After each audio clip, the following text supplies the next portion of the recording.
launch a flip phone, we are like, yay! And when the price comes out, whoa! Like flip phones now are what iPhones were a few years back. Expensive. The Flip 6 cost 1,10,000, Razr 50 Ultra 90,000. Hell, even the last year's Flip 5 sells for 75,000 until now. This Motorola Razr 40 Ultra launched last year, and we said in our first impressions video, now the most important thing about this phone is pricing. Which brings us to today's video. The Razr 40 Ultra just went down from 90,000 to 46,749. Nearly 50% off. So now the question is, at this price, is the Razr 40 Ultra the best flipping phone that you can buy? Well, we have been using this phone all over again just to answer this question, and things are quite interesting. Let's flipping go. Also, these are the specs of the phone. You can have a look at it, and we'll not talk about the specs of it. If you want, there is a dedicated video on it. We'll be rather talking about practical reasons, things that you'll face when you use the phone. And there are three really cool things about this phone which makes it very tempting. First, and the most important part of a flip phone is not this folding display, but the outer cover screen which you will be using half of the time. This right here is a fully functional cover screen. It's a 144Hz AMOLED display, under 50,000. No other flip phone has that. And now there are some obvious things on this. Like, yes, you can play games here, you can add any third-party app here. If the app isn't full screen, you can just long press on this pill and it goes full screen. But here's how I have been using the cover screen. Like, whenever I'm working, I would just keep the phone like this on the table and it becomes a fully functional smart clock. Now, say I get a WhatsApp message, I just pick it up, tap over here, and the screen is wide enough to type with 2 fingers, and I can simply reply to the message without even opening the flip phone. Second, since I travel via Rapido to work every day, I've added Rapido on the cover screen. So now I can directly open it from here, book a ride, I can check my ride status, get the OTP, everything from here. And here's my personal favorite. I can see my Twitter feed from here and even reply to comments. Basically, whatever you can do on the inner display, you can do that here as well. Now, I have accidentally dropped the phone sometimes, and yet it is standing strong without any damage because you get Corning Gorilla Glass Victus protection here.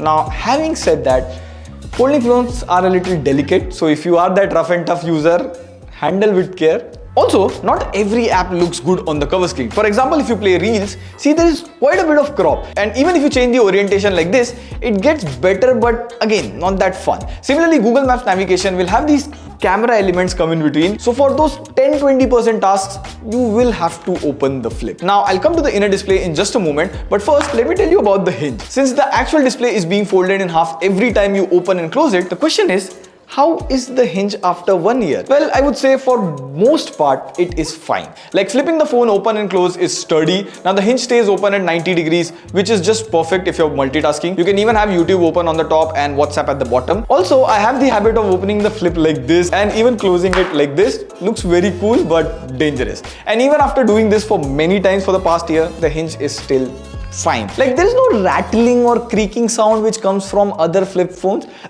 Techno. That being said, there is one thing that I must point out. See, the flipping phone doesn't open completely straight. Like it is not 180 degree. It opens to about 177, 78 degree, and then you have to apply force. And this is not just an issue with this unit. I was reading online and read it, and even other people have this problem. So this seems like a manufacturing thing. Now, the next thing that you guys must be thinking about is how is the crease situation on the inner display? In foldables, what happens is as you open and close the phone, with time, the crease becomes more and more visible. Now, to demonstrate this point, we need a cameo from the Z Flip 5, which is also 1 year old. See, if I open a video on the Flip 5 and keep it on the table, this is the crease, you can see it. But if I play the same video on the Razr 40 Ultra, the crease is not that much visible. Even if you move your fingers across the crease, it feels more smoother on the Razr than the Flip. Besides this, the quality of the inner display is pretty good. So I was watching Better Call Saul the other day and the experience was nice. Now, apart from these cool things, before we get to that one big catch, yes, I mean bigger than this, there are some basic things about the phone. You get a main and ultra wide angle camera here. So we took pictures side by side with the Z Flip 5 to see how the camera performs in real life. And the pictures from it are generally Flip 5 takes better colors and skin tone, but the Razr 40 Ultra is also not bad. It's neck to neck. And in Flip form factor, you can click high-res selfies as well. Now in terms of videos, you can shoot videos in 4K 60 FPS, and now brands advertise that you can take videos like this in camcorder mode and all of it, but I mean,